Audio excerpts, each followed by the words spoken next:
Hi, it's Mike from EULOGY, and I hope you're all doing well during this lockdown period.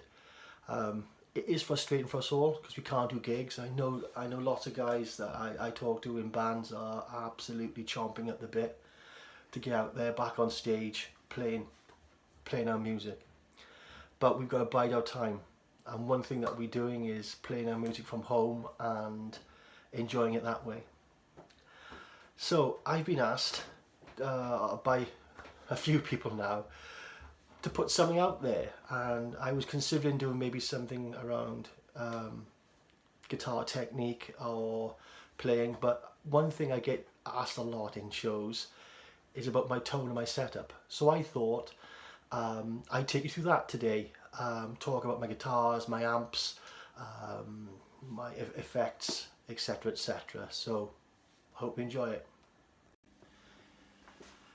So this is my amp. It's a circa 1970 Park 100 watts Dutch channel lead. It's based on a Marshall. They are one and the same thing. But this is the heart of the EULOGY sound, guitar tone anyway. And the way I set it up is very biased towards the bass frequencies.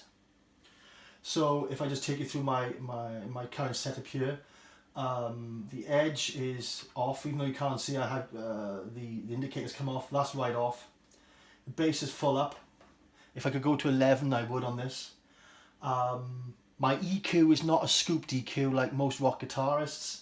I use a lot of bass. I got the middles bass at about 11 o'clock, just to give me a slight bit of brightness to it. My trebles are right off, dialed right out, and I'm now blending channel A, channel B. So channel A is the bright channel, channel B is the normal channel. So I like to have the best of both worlds. I'm connecting the two channels externally with this patch lead, and I can now blend these two volumes to get my exact tone. And this hasn't changed for 10 years. If I could lock these off, I would, but that is my tone. So my cab's a 4x12. It has 4 Celestion greenbacks G12H30s, all wired to 16 ohms. Again, this is circa 1970. I've had this paired with the amp for too long, for forever it seems. I've gigged it for years. It's a bit ratty, so it's got lots of dinks and scrapes, but I would not swap it for the world.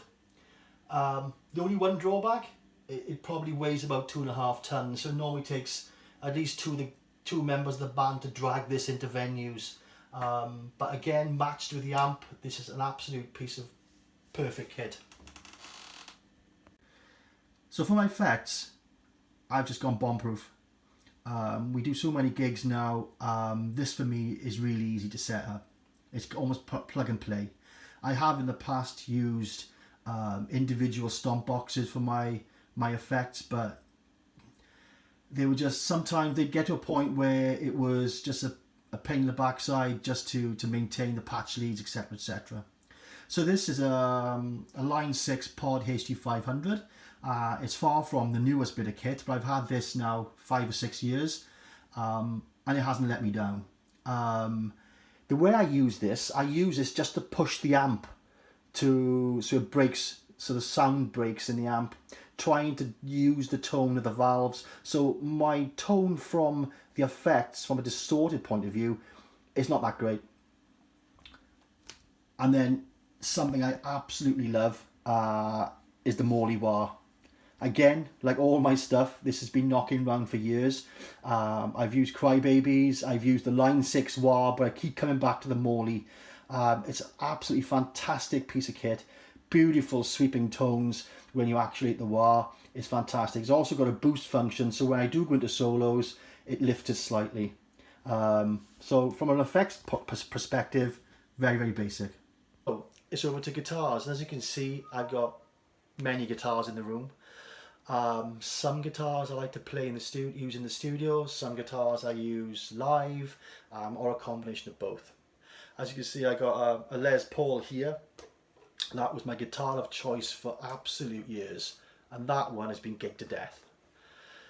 But in more recent times, say the last maybe 5 years, my instrument of choice for live situations has been the PRS. So I have two of these, well not two of these, but two PRS guitars.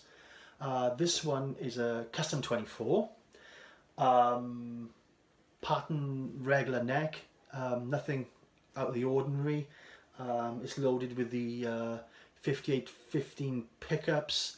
The string gauge is a hybrid string gauge, so I'm going from a 11s on the low 3 and a 10 on the bottom, so it's a 52 40 30, it's a 17 13 10 tuned to D, just to take it that little bit lower. 5-way selector, but it's normally either right back or right forward. I very rarely do anything in between. And the tremolo's set on the deck, so there's none of this pulling back business. It's only just like vibrato, nothing more than that. So the second of my two guitars, again another PRS, but it's the PRS Custom, and it's an SE model. This was bought as a project. I wanted to play the Custom 24 less, because I just didn't want to get it damaged, because you know when you play a lot of gigs, guitars get worn effectively, get chipped and dented, and I just didn't want to damage that guitar. But I find it difficult not to play that guitar because it plays so well for me. So this guitar was, as I said, purchased as a project. So I sprayed it this satin black, which suits it.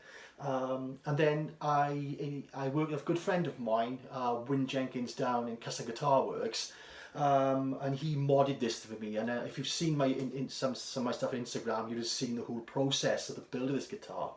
So we put in DiMarzio Evolution pickups, humbuckers. And these work really well in the mid-range and quite kind of mid to high output from them. And another interesting feature of this, that we put a 6-way selector switch in. So we have 6 options on switching of the pickup selectors. So we've got bridge and neck, and then we've got phasing options between the two pickups for between the bridge and neck pickups, which gives me some really interesting tones, especially in the clean, when we're playing clean. Absolutely lovely.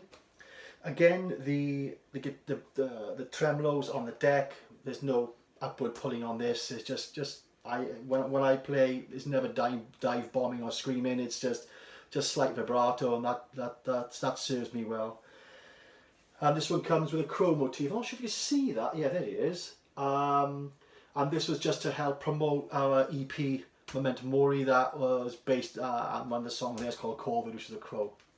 So I mean, and these two instruments have been working well for me now for years, while I've been playing for EULOGY.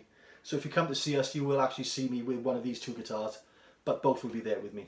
So now I'll take you through some of my tones. It's the clean tone. This is not a song we currently play, it's a song we're currently writing, so excuse me if there's a few mistakes, but hopefully it should be quite smoothly. So this is a clean tone with minimal effect, maybe a little bit of chorus on there, that's all it is. So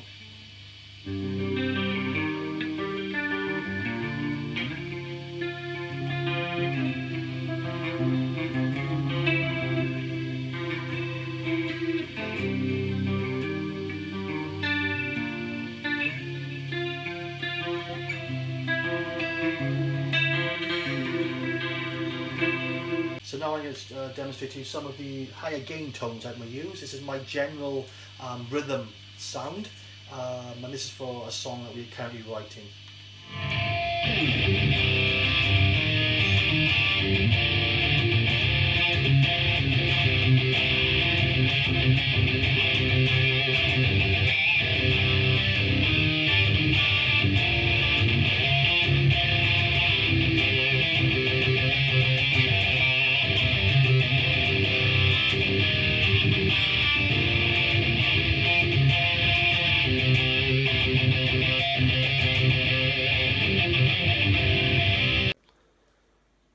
Well, just 10 minutes of your life you're never going to get back. But I hope you've enjoyed it.